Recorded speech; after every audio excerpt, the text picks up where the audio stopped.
Hi everybody, myself Dr. Rajkohila, your Digital Anatomy faculty. So here we are to start with the INI-CET recall session. How are the anatomy questions? Good, isn't it? So there were totally 13 questions from anatomy.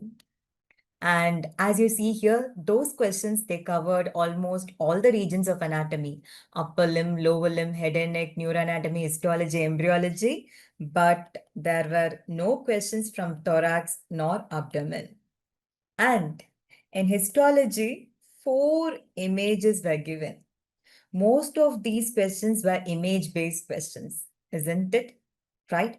And all of them were from high-yield topic or previous year questions.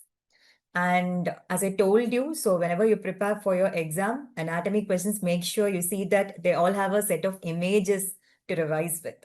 Okay? So this is not just going to be a recall session, but every question I would like to discuss in depth, right? 360-degree, and also conceptual understanding for each question so that it will be helpful for those who want to appear for the upcoming NEET PG entrance examination. Shall we start? So moving on to the first question, it is an image-based question, more of a direct question. The highlighted structure in the provided image articulates with which bone? So what bone is this? This is your cervical vertebra. How many cervical vertebra are there? 7, of which the first, second, and seventh, we call it as atypical vertebra. So this is the C1, the first cervical vertebra, which we call it as the atlas, isn't it? What are the atypical features of it? As you see here, it is just a ring of a bow, right? And this articular facet that you see here, that is going to articulate with the dense or odontoid process of C2 vertebra. This is the anterior and this is the posterior part of atlas. Superiorly, we have these facets here, which are bean-shaped or kidney-shaped, and these are going to articulate with the occipital condyles, right, to form the atlanto-occipital joint. And over here in the transverse process, these are the foramen transversarium, right? So this is one high-yield topic. You will not have a problem in identifying C1, C2. This is C1, this is C2. And I told you anterior, posterior, isn't it? Superior aspect, the facets are a bit elongated, kidney-shaped or bean-shaped. And this is the inferior aspect where you get to see bit oval facets.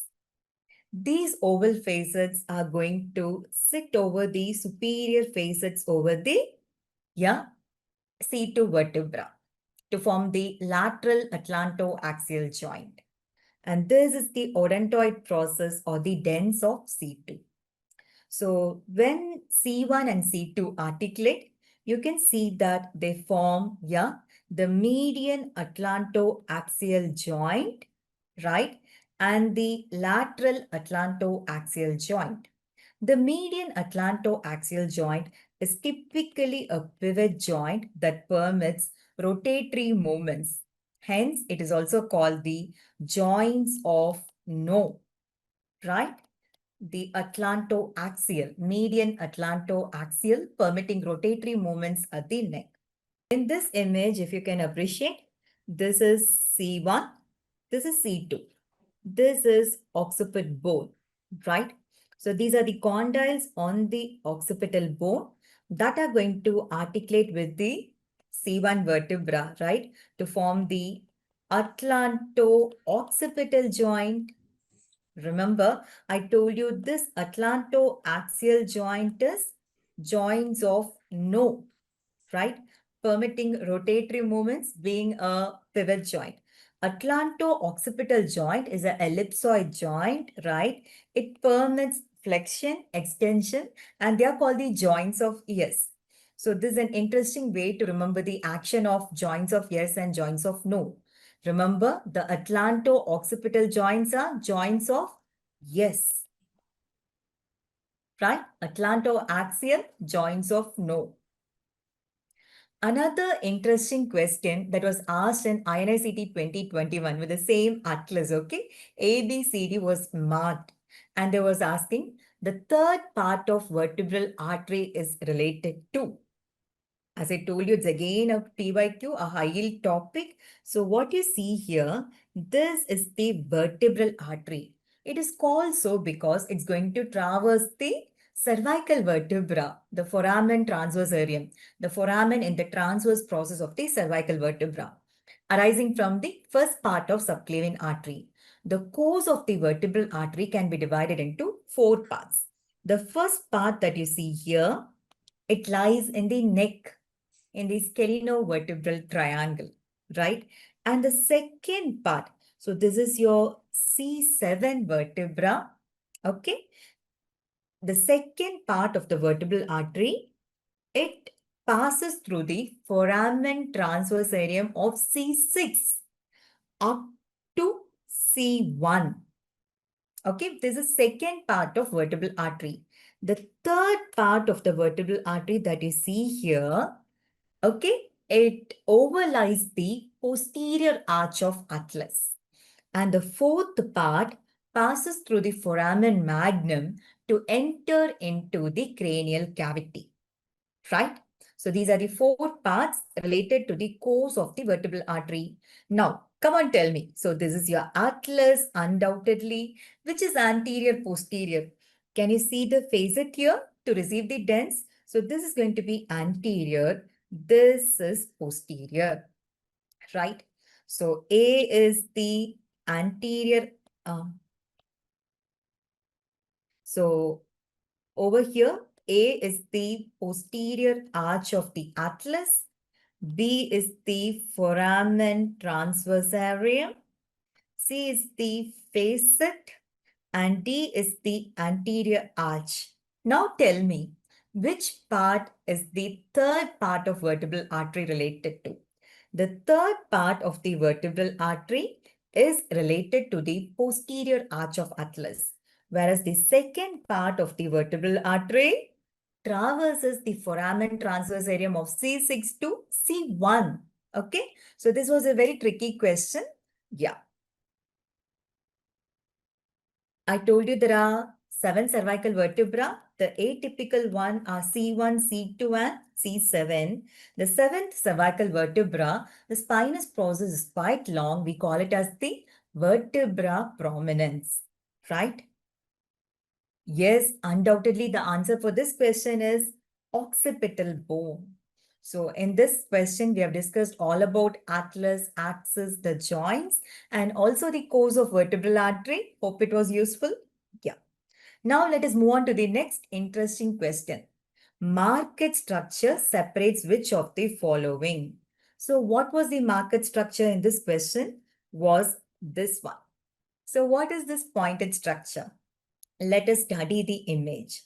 So we are looking into the cerebral hemisphere from the medial aspect, because what we see here is the corpus callosum, isn't it? This is the corpus callosum, right? Now, this is the medial surface of the cerebral hemisphere. And what you see here, this one is the fornix. And the part which is marked in arrow that extends from the undersurface of the corpus callosum to the fornix is nothing but the septum pellucidum, right? This septum pellucidum, it lies between the lateral ventricles of both the hemisphere, forming the medial wall of both the hemisphere. It is a partition between the right and left lateral ventricles. You know that the cavity of the telencephalon, we call it as the lateral ventricle. Yes, and this is the region of the thalamus, the hypothalamus, which forms the diencephalon. So the cavity of the diencephalon is third ventricle. Okay. Now here you can see the midbrain, right? This is the pons, and over here is the medulla, This is cerebellum. The cavity that you see here, this is the fourth ventricle, right? So the third ventricle communicates with the fourth ventricle through the cerebral aqueduct that passes through the midbrain, right? So you have an orientation about the third ventricle, the lateral ventricle, the fourth ventricle. Now, so what is system magna? System magna is nothing again but like enlarged subarachnoid spaces which are filled with more amount of CSF. So this is the cerebellum over here, right? And this is the medulla. So this area, right, you can see a large collection of CSF in the subarachnoid space. That area is going to be called as the cerebellomedullary cistern or cisterna magna. So undoubtedly, this one is not going to be cisterna magna, but the septum pellucidum that separates the lateral ventricle of both the sides. Now, this is again an important image-based question that we have to identify here. So corpus callosum, can you tell me what are the parts of corpus callosum? You must be doing it in your first MBBS, isn't it? The corpus callosum is the largest commissural fiber connecting the right and left cerebral hemispheres.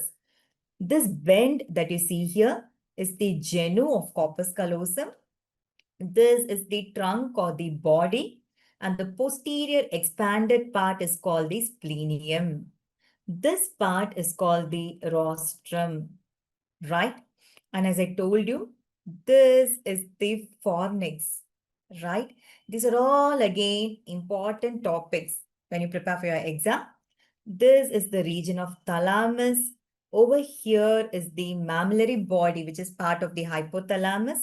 You can make out the pineal gland here. This is the pineal gland, right?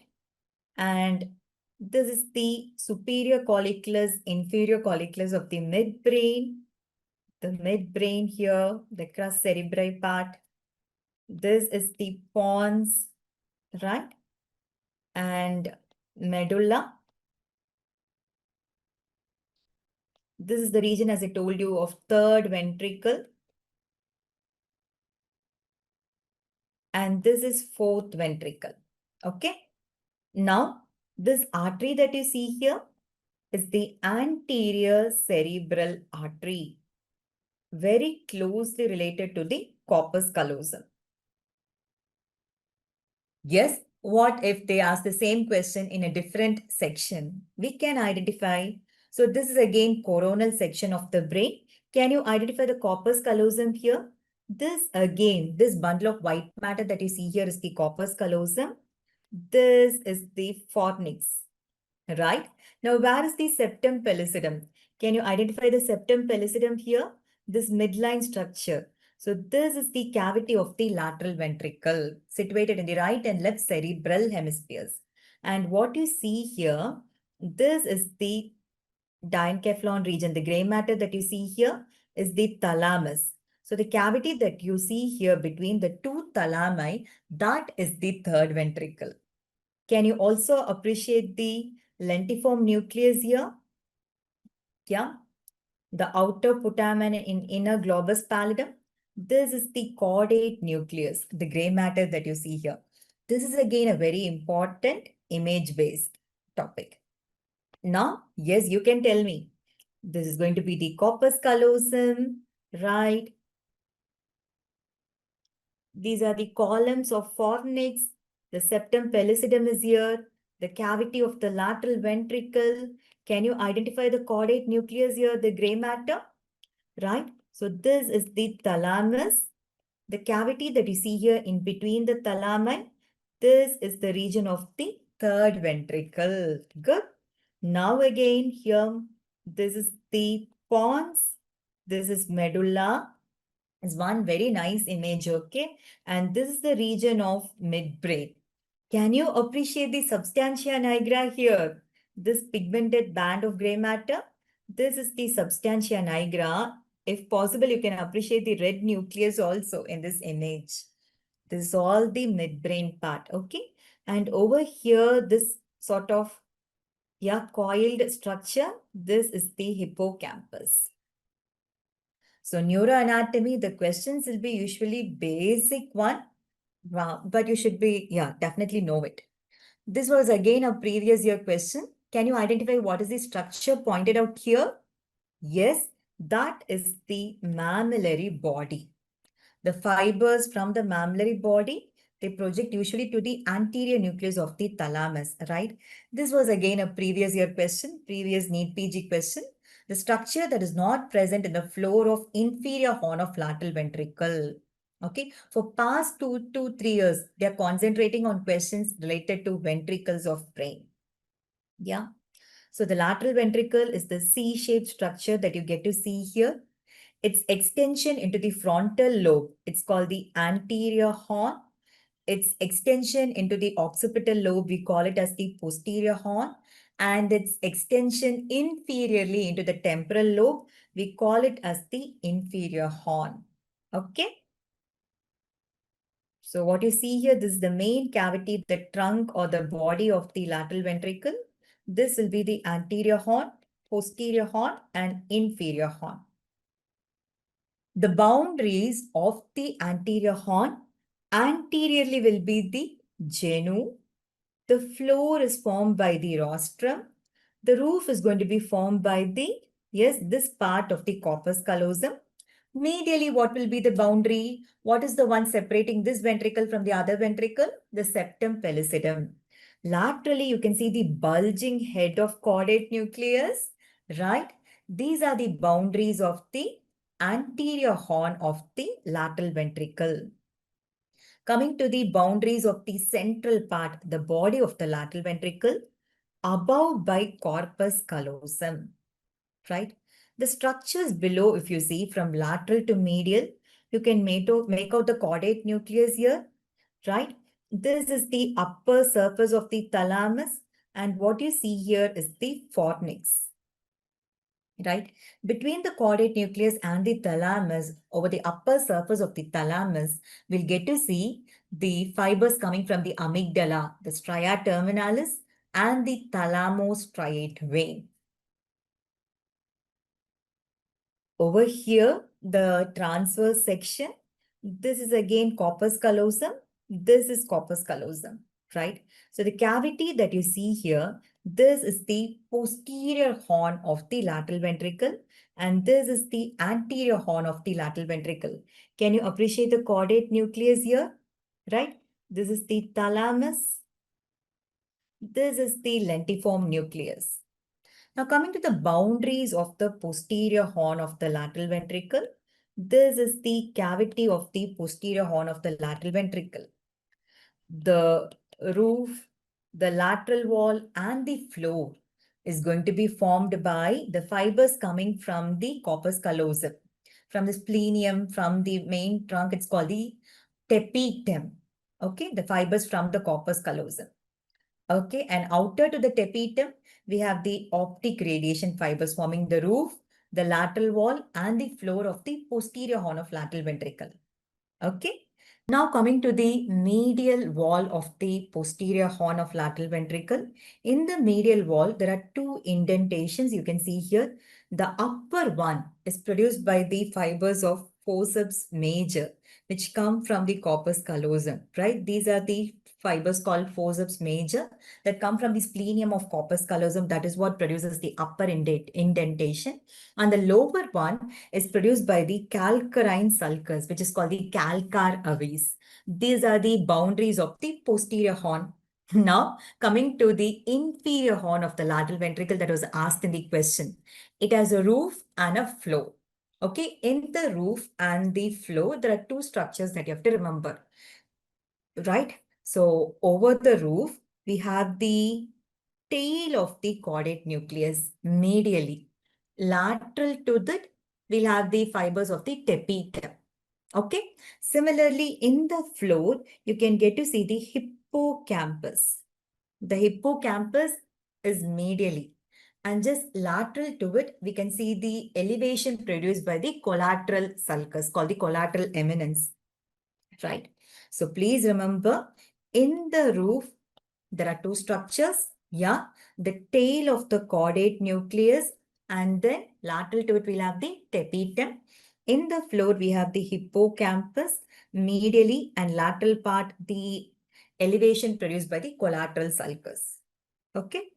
So now coming to our question, the pointed projection is the septum pellucidum that separates the lateral ventricle of both the sides. So in this question, we have learned how to identify the structures over the medial surface of the cerebral hemisphere, including the parts of the corpus callosum, the thalamus, the hypothalamus, the mammillary body, fornix, right, midbrain, pons, medulla, the fourth ventricle, cisterna magna, and even coronal section, transverse section also. We also talked in detail about the boundaries of lateral ventricle.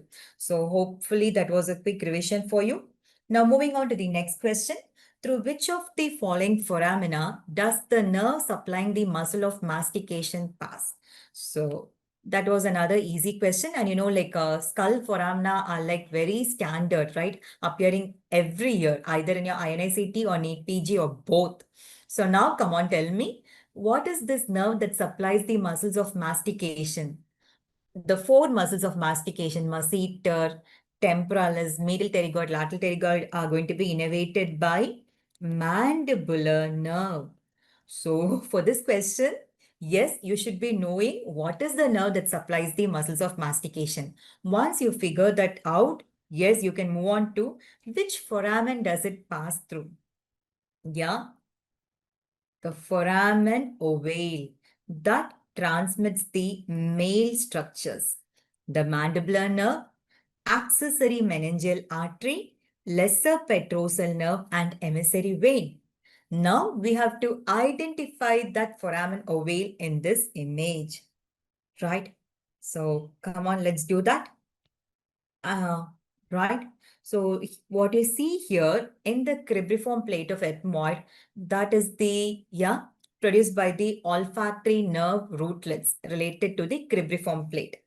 Over here, this is the optic canal that's going to transmit the optic nerve. This is the lesser wing of sphenoid. This is the greater wing of sphenoid. I'll tell you one point, okay? So whenever you plan to read about foramen, make sure you identify it in an image-based, right? And then please make sure which bone is the foramen located, or what are the bones which contribute to that foramen. And then what are the structures passing through it? Any syndrome, any clinical anatomy related to it, right? So that will complete the question. Now, between the lesser wing and the greater wing, okay, over this area, we'll get to see the superior orbital fissure. In the greater wing of the sphenoid, we have the three interesting foramina. Foramen of rotundum, foramen of ovale, and posteriorly, which is more visible here, foramen spinosum, right? Foramen rotundum, foramen ovale, foramen spinosum. And one more important foramina over here, this is the foramen lacerum. Here, this is the internal acoustic meatus, and this one is the jugular foramen. This is foramen magnum. You will not have a problem in identifying foramen magnum, right? These are the important foramen: rotundum, ovale, and spinosum in the greater wing of sphenoid, and clinically important, the jugular foramen. So make a note of these foramen, make sure you identify it in the image, right? So here again, you can make out the optic canal that transmits the optic nerve. This space that you see here between the lesser wing and the greater wing of sphenoid, that is the superior orbital fissure. This is the foramen rotundum, the ovale that transmits the mandibular nerve, foramen spinosum. As you see here, it's all situated in the greater wing of sphenoid. This is foramen lacerum, right? Foramen lacerum, and this was asked once. And please appreciate what are the bones contributing to the foramen lacerum. This is the sphenoid. This is the temporal bone, and what is shown in purple here is the occipital bone. Okay, so foramen lacerum is marked out by three bony boundaries. This is the internal acoustic meatus that transmits the 7th and 8th cranial nerve. Over here is the jugular foramen transmitting the 9, 10, 11 cranial nerve. This is foramen magnum, right? So yes, even if a bone is given, you shouldn't have a difficulty in identifying it, right? So this is the optic canal, superior orbital fissure you can make out. Over here, this is the foramen ovale, foramen spinosum, foramen rotundum. You can make out the foramen rotundum. This is the foramen lacerum on either side of the body of the sphenoid. Over here, internal acoustic meatus. This is the jugular foramen, right? Foramen magnum. So the same foramen, I've showed it to you in three different images so that you don't make a mistake, right? And then I'm sure you must memorize what are the contents passing through each foramina. If not, please take a screenshot of it, okay, which gives an important contents passing through each foramina. Optic canal, optic nerve, and ophthalmic artery. Superior orbital fissure, divided into three compartments, right? The lateral compartment transmitting LFT, lacrimal nerve, frontal nerve, trochlear nerve. The intermediate compartment transmitting the upper lower division of oculomotor nerve with the nasociliary nerve. Foramen rotundum, yes, maxillary nerve.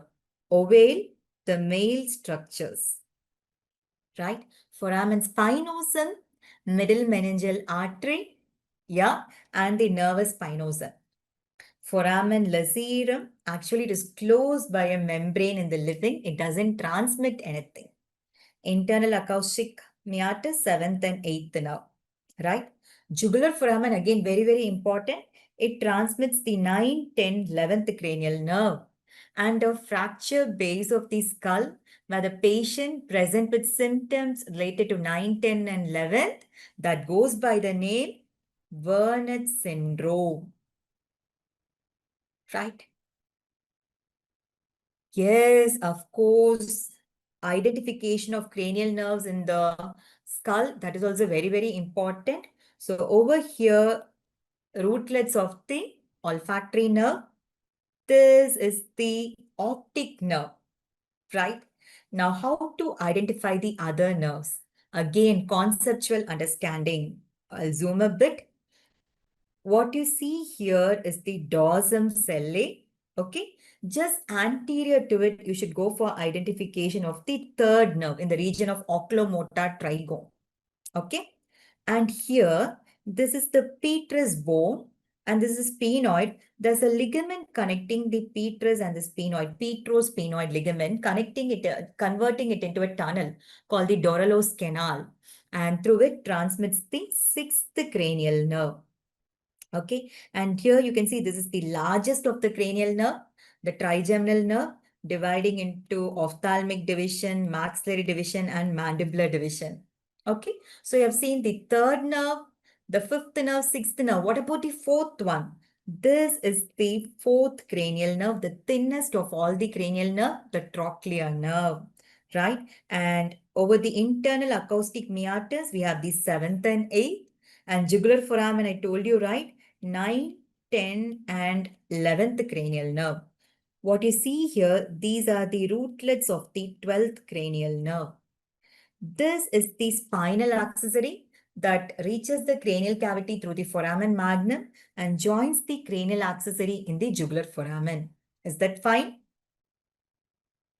So here again, you can appreciate these are the olfactory nerve rootlets, the second optic nerve, right? Over here, this is the third cranial nerve. This is the sixth one, okay? And over here, this is the fifth, the largest of the cranial nerve. Can you appreciate this one, the slender one? That's the trochlear nerve. Seventh and eighth in the internal acoustic meatus there. This is the 9, 10, 11. You can appreciate the spinal accessory joining the cranial accessory. And over here, these are the rootlets of the 12th cranial nerve. Again, this is a very, very important image-based question. Okay. Now let's move on to the fourth one. In the given image, which region is correctly paired with its corresponding brain structure? Okay. So let us see, this is the dorsal aspect of the brainstem. What are these structures which are pointed out? So over the dorsal surface of the brainstem, right? This is the region of medulla. Okay. So here, this is the posteromedian sulcus, right? And just lateral to it, this is your fasciculus gracilis fasciculus cuneatus. This ends in the gracile tubercle, this is in the cuneate tubercle, and the nucleus lies underneath it. And yeah, more laterally, we'll get to see the inferior cerebellar peduncle. This is the middle cerebellar peduncle. Okay. This is the superior cerebellar peduncle. And this is the region of the midbrain, the dorsal surface, inferior colliculus, superior colliculus. And what you see here, this is the pineal gland in the midline. This cavity is the cavity of the diencephalon, the third ventricle. Okay. So, yes, A here. A here is your middle cerebellar peduncle. B here is fasciculus cuneatus. C here is the superior cerebellar peduncle. And D is the inferior colliculus. Right? Now, I'll show another picture focusing on the ventral surface of the brainstem. So this again is the medulla. Over here is the pons, and this is the region of midbrain. Come on, identify with me. This is the anteromedian fissure. This is the pyramid produced due to the underlying corticospinal fibers. This is the olive. Now, between the pyramid and the olive that you see here, these are the rootlets of, yes, you're right, the hypoglossal nerve. Behind the olive that you see here, from above below 9, 10, and 11th cranial nerve. This is again the spinal accessory joining the cranial accessory. Is that okay? More lateral to it, we'll get to see the inferior cerebellar peduncle, right? This is the pons, the basilar sulcus, which is going to lodge the basilar artery, right? And at the pontomedullary junction, this is the 6th cranial nerve, the 7th and 8th cranial nerve. Emerging from the ventral surface of the pons is the thickest cranial nerve, the trigeminal nerve. This is the region of midbrain, the crus cerebri part. This is the 3rd cranial nerve, and this is the 4th cranial nerve, emerging from the dorsal aspect of the midbrain. Okay? And this is the mammillary body, the tuber cinereum with the infundibulum. Is that fine? Now, let's move on to the features on the dorsal surface of the brainstem. So, as seen in that image, the posteromedian sulcus, you can appreciate the fasciculus gracilis, fasciculus cuneatus, the gracile tubercle, cuneate tubercle. This is the inferior cerebellar peduncle, right? This is the middle cerebellar peduncle. This is the superior cerebellar peduncle. Okay. Now, in the floor of the 4th ventricle, if you see here, this is the vagal trigone, underneath which lies the dorsal nucleus of vagus. This is the hypoglossal triangle, which lodges the hypoglossal nucleus. And this was asked recently in your competitive examination. What is that? The facial colliculus. What lies underneath? Yes, the abducens nucleus and the fibers of the 7th nerve winding around it contribute to the facial colliculus. This is the superior vestibular area, inferior vestibular area. Right. Can you see here? This is the superior medullary velum, the white matter, right, that connects the superior cerebellar peduncle of both the sides. And over that, can you see these nerves here emerging from the dorsal aspect of the brainstem, decussing here in the superior medullary velum? That is the trochlea nerve. You can appreciate the inferior colliculus very well here. This is the superior colliculus. This is the pineal gland. Can you appreciate the cavity of the third ventricle here? Yes, you're right. This is the thalamus, the posterior aspect of the thalamus. And over here is the medial geniculate body, the lateral geniculate body. Okay. You can see that the inferior colliculus is attached to the medial geniculate body through the inferior brachium. The superior colliculus will be connected to the lateral geniculate body, right?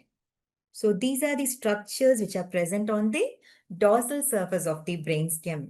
So if you get to see an image on this, right, make sure you're able to identify all the structures. So as I told you, A is the middle cerebellar peduncle, C is superior cerebellar peduncle, D is inferior colliculus, B is going to be fasciculus cuneatus. Yes, moving on to the next question. A muscle of mastication involved in opening the mouth exhibits the following characteristics. Identify the incorrect statement about it. So, the muscle of mastication involved in opening the mouth. Yes, that is the lateral pterygoid, undoubtedly. Of the four muscles of mastication innervated by the mandibular nerve, it is the lateral pterygoid that's going to lower the mandible, right, and opens the mouth. Incorrect statement about it. Attached to the medial surface of the mandibular ramus. Yes, attached to the medial surface of the mandibular ramus is the medial pterygoid. Of course, lateral pterygoid receives innervation from the mandibular nerve. It is attached to close to the temporomandibular joint. Yes, the lateral pterygoids of both the sides, when they contract, they help to protract the mandible. So there was another set of options also, like as suggested, given from students. A patient presented with difficulty in opening the jaw but not in closing. Which statement is false about the involved muscle? So we'll again have lateral pterygoid in the mind and look into the options. It depresses the mandible while opening the mouth is right. It is supplied by mandibular nerve is right. It is attached near temporomandibular joint is of course right. Attached to lateral pterygoid plate. Please remember, there are two pterygoid muscles, medial pterygoid and lateral pterygoid, but both are attached to the lateral pterygoid plate. So this muscles of mastication is again a very, very, very, very important topic. So let us get into the key points of it, right? So this is the temporalis muscle that you see here that inserts into the coronoid process of mandible. And it helps to elevate as well as retract the mandible. Okay, temporalis attached to the coronoid process. Attached to the outer surface of the ramus of the mandible is the masseter. The masseter is a powerful elevator of the mandible. Okay. Now here again, I want you to appreciate two things, right? This is the lateral pterygoid plate and this one is the medial pterygoid plate. Now, this is the temporomandibular joint. You can see these muscle fibers arising from the lateral surface of the lateral pterygoid plate and going to the pterygoid fovea, the articular disc of TM joint. This is the lateral pterygoid muscle originating from the medial surface of the lateral pterygoid plate and inserting into the inner surface of the ramus of the mandible. This is the medial pterygoid, right? So these muscles alternate contraction. They help in side-to-side movements, okay? The muscles of right and left. And simultaneous contraction, they help in protraction. The lateral pterygoid is the only depressor of the mandible that helps you to open your mouth of the four. Whereas the medial pterygoid, that also elevates the mandible along with temporalis and masseter. So these four muscles you should be able to identify in the image. Know its nerve supply. All these four muscles are innervated by the mandibular nerve. from the anterior division of mandibular nerve, except the nerve to medial pterygoid is innervated from the trunk of the mandibular nerve. Okay. Yes, this is another challenging image for you. But it's very easy. If you have understood the concept and applied, you can very easily identify these four muscles again here. Can you make out the mandible here? Right? Now I'll tell you, be with me, how to identify. So you see the mandible. What is the muscle which is situated on the outer surface of the ramus of the mandible? This is going to be the masseter. What is the muscle related to the inner surface of the mandible? This one that you see here is the medial pterygoid, right? These fibers that you see coming from above below, these are the fibers of temporalis. Now, this one going towards the temporomandibular joint, this is the lateral pterygoid muscle. Okay, so you can put your fingers over the outer surface of the ramus of the mandible is masseter. Inner surface, medial pterygoid.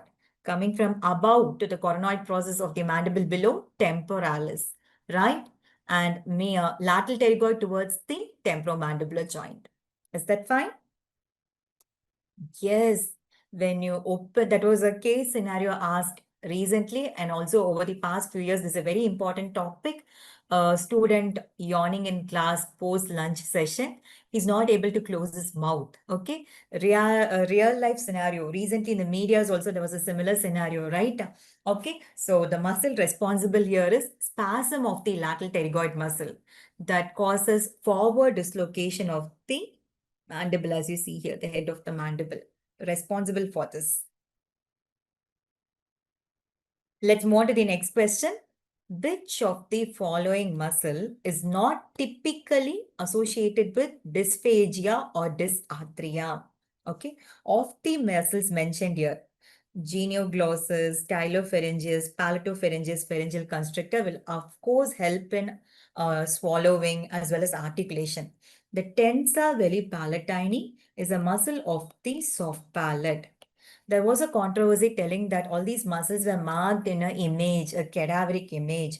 So it is essential for us to identify these muscles in the image also.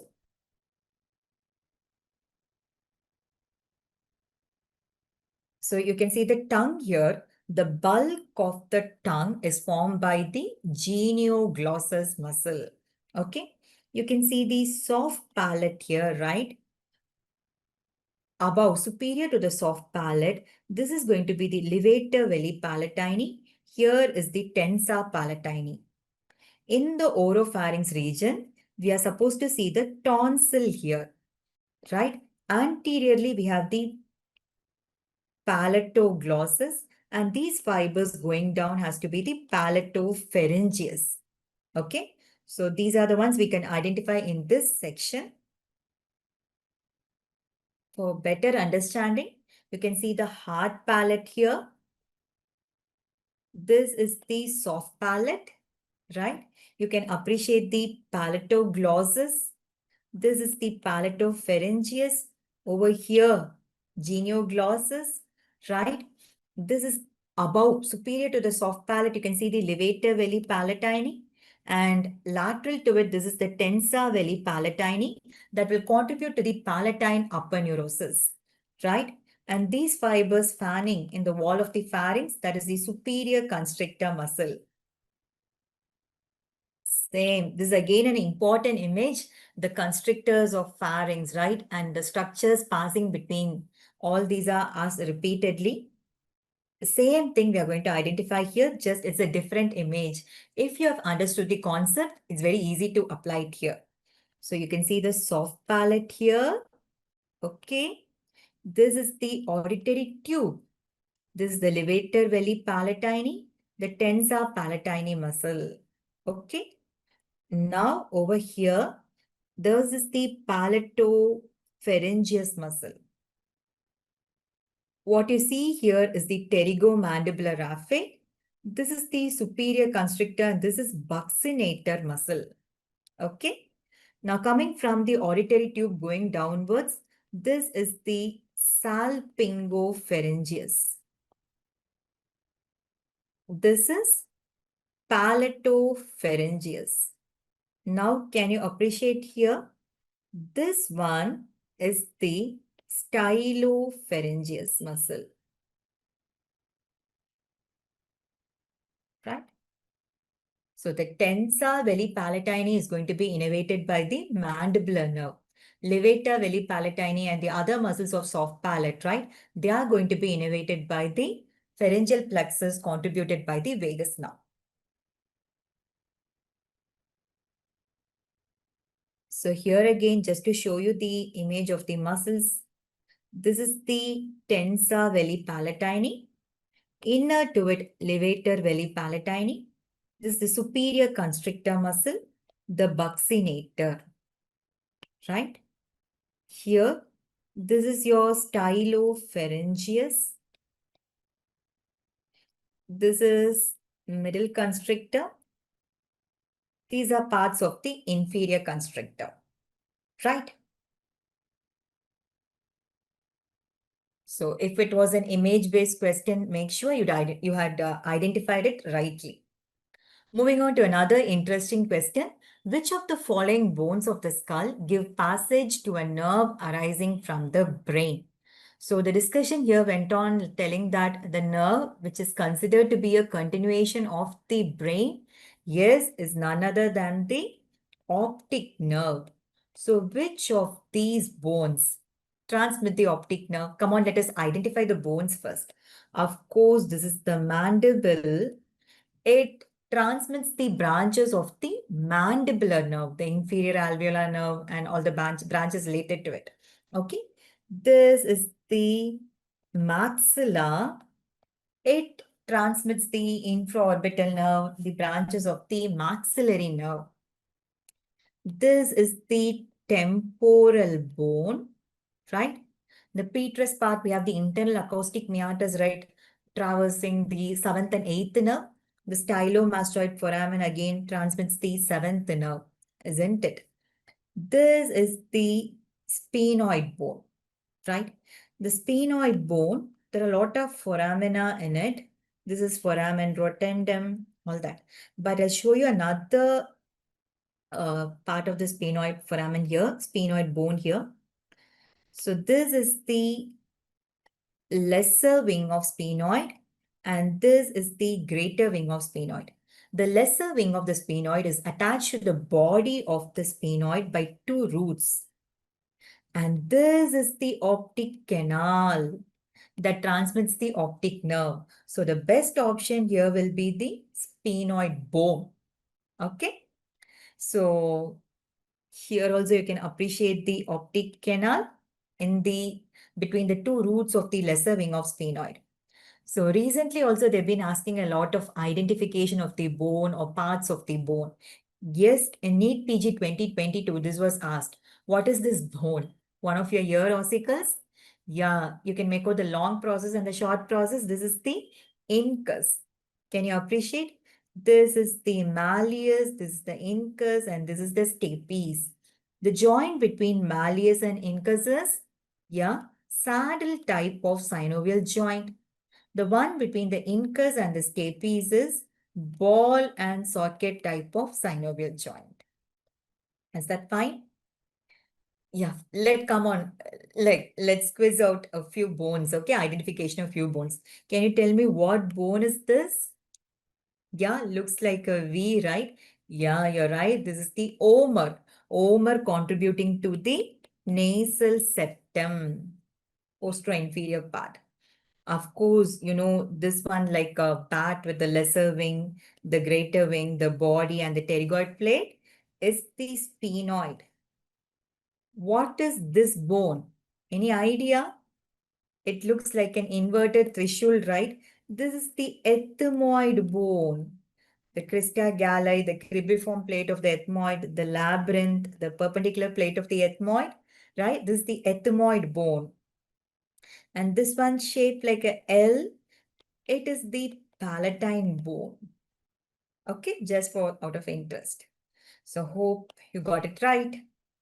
Come on, we'll move on to the next question.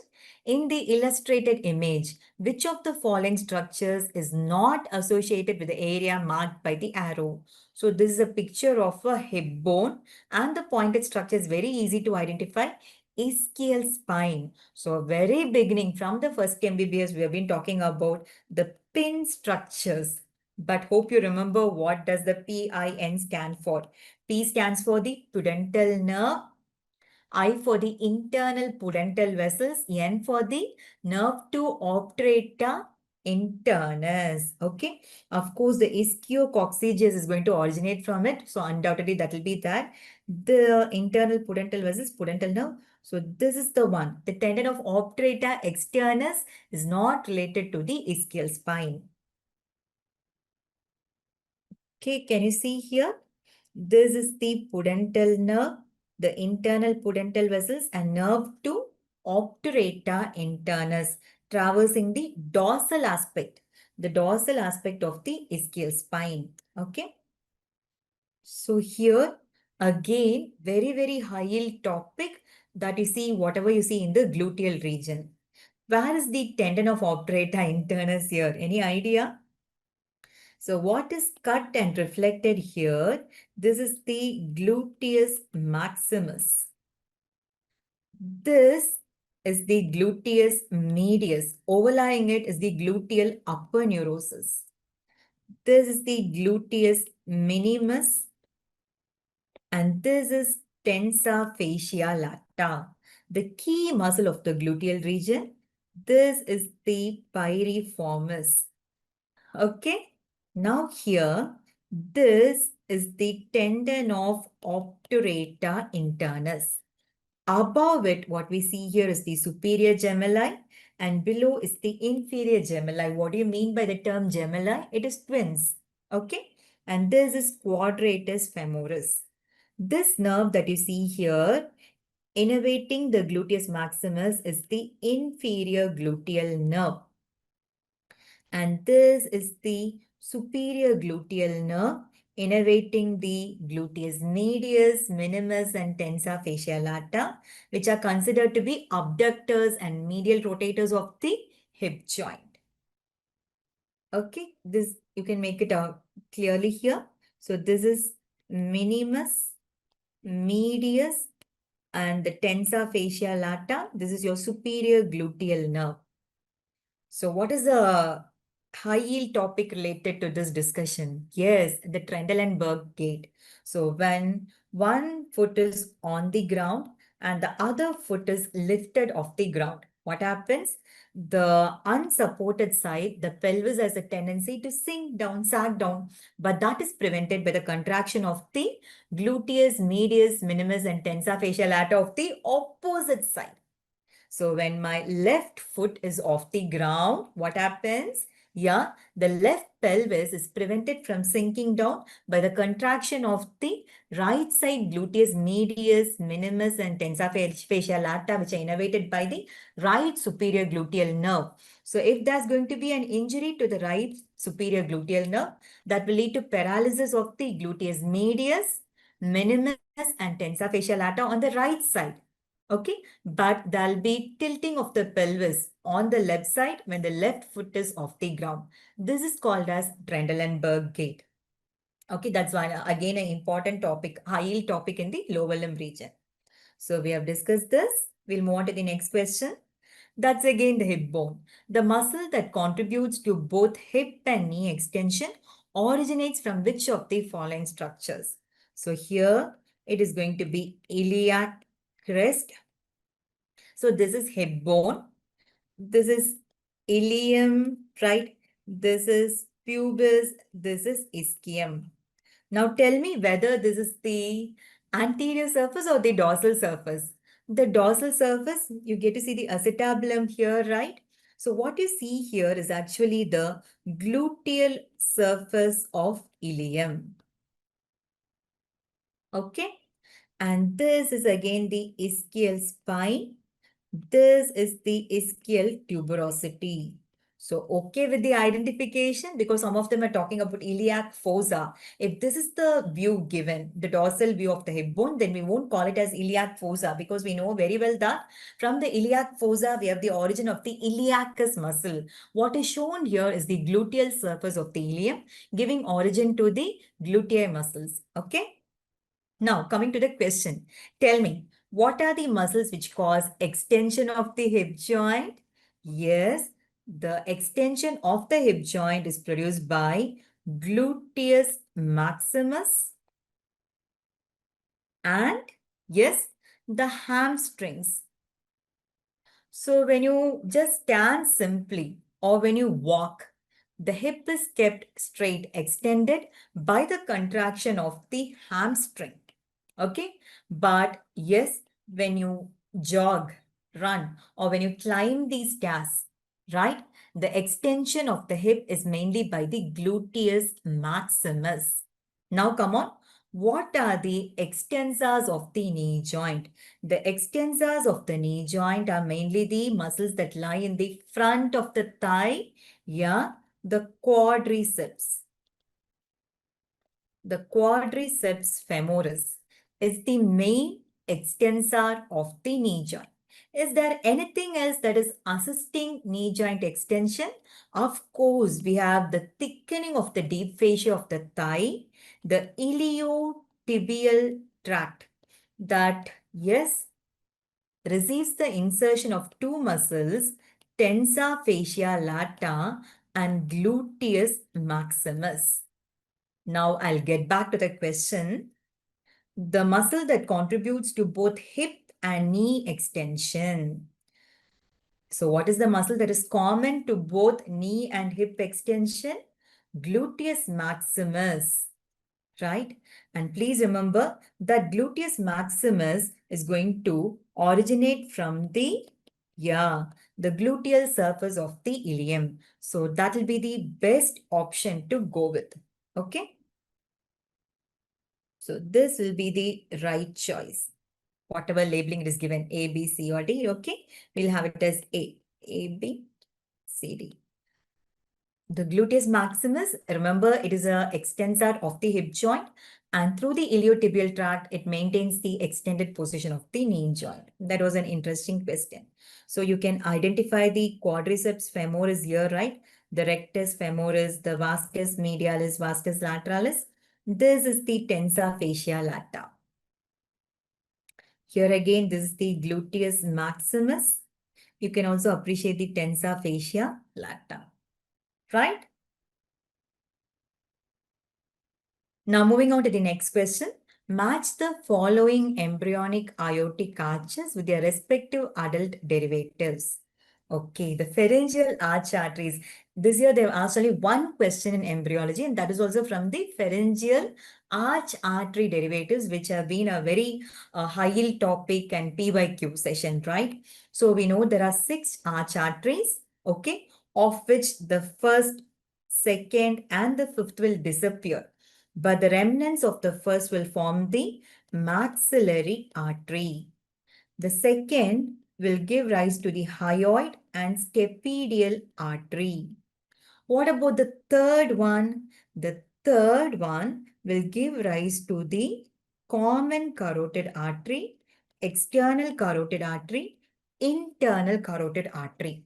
So far it is smooth, okay? The main confusions, the main questions, they pop around the fourth and sixth arch derivatives. Why so? Because there is something a bit complicated about it. Okay, so this is the right side. This is the left side. What you see here is the fourth arch artery. On the right side, the fourth arch artery that you see here, it joins with the right seventh cervical intersegmental artery to form the right subclavian artery. What happens on the left side? On the left side, you know what happens? The left fourth arch artery, it contributes to the arch of aorta.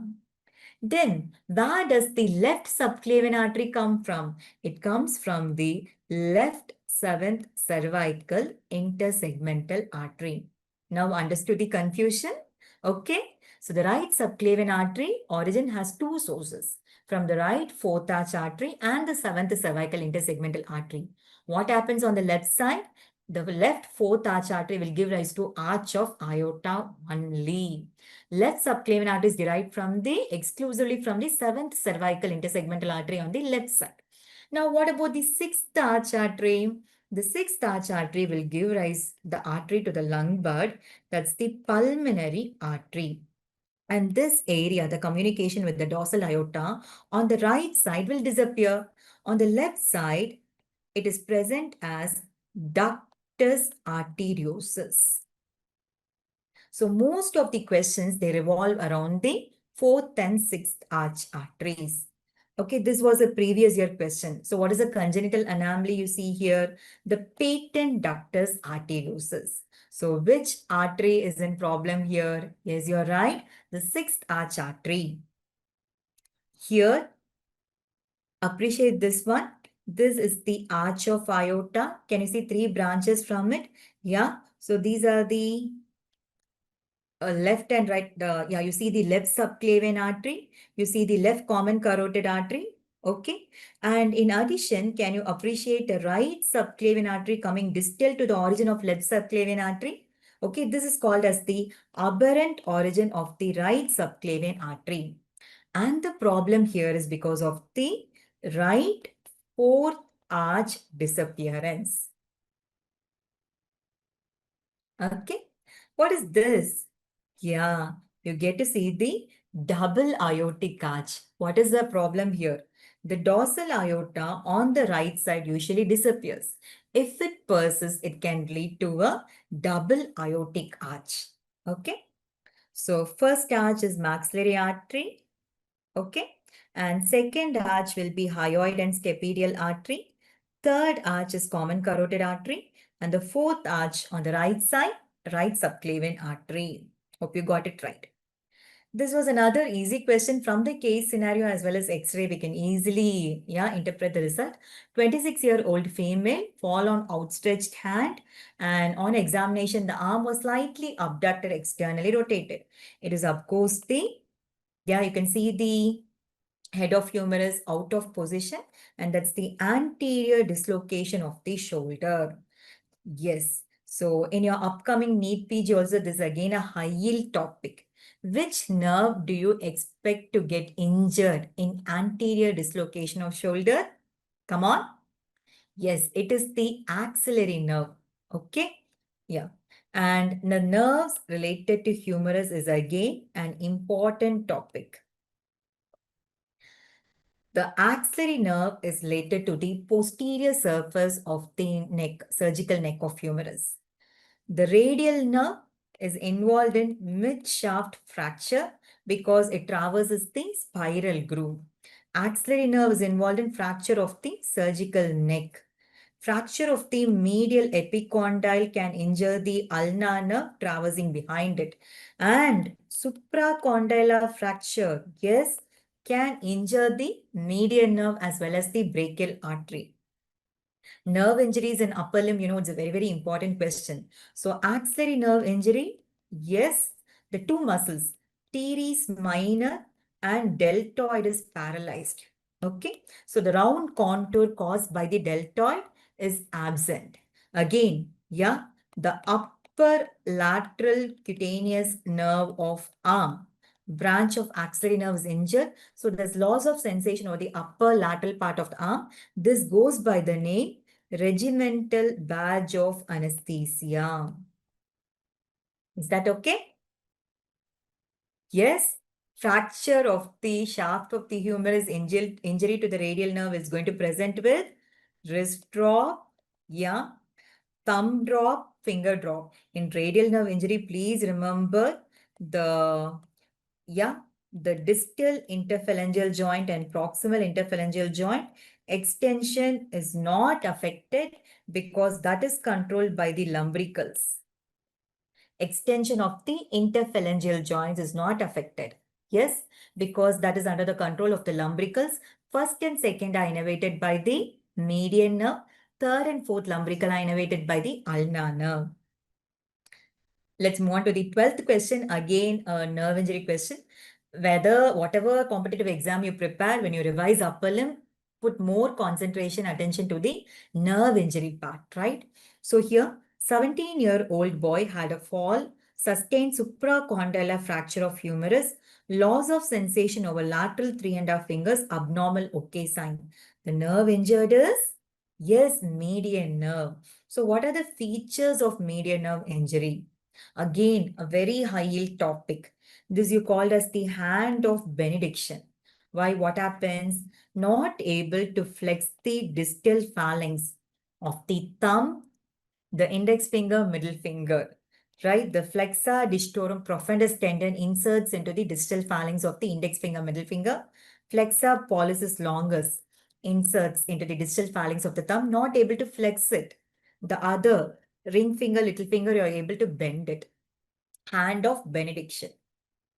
And here again, pointing index, not able to bend, flex. When you try to make a fist, this alone stands out, okay? This is called the pen test. You're asking the patient to lift his thumb to touch a pen above. What is the muscle paralyzed here? The abductor pollicis brevis is again a previous year question, a high yield topic, okay? This is the eighth thumb, not able to move the thumb, bring in contact with the other digits due to paralysis of opponent's pollicis innervated by the median nerve. Clawing of the middle finger, index finger due to paralysis of the first and second lumbricals innervated by the median nerve.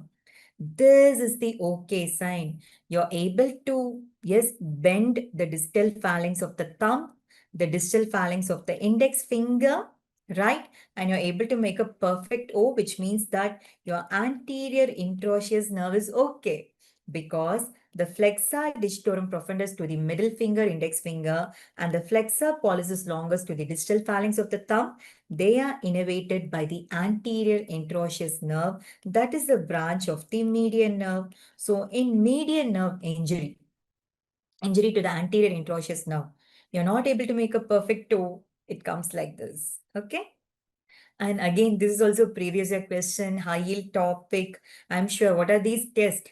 Yeah, these are the tests for diagnosing median nerve injury in carpal tunnel syndrome, right? Phalanx test. Yes, you bend the wrist and bring the dorsum of both the wrists together. Tinel's test, you percuss, tap over the carpal tunnel. Durkin's test, you press over the carpal tunnel. And all these tests, you're trying to trigger the median nerve. If there is median nerve injury in carpal tunnel syndrome, there'll be pain, tingling sensation in the lateral 3.5 digits. Okay? Yeah, asked recently. Now, moving on to the last question of the recall session.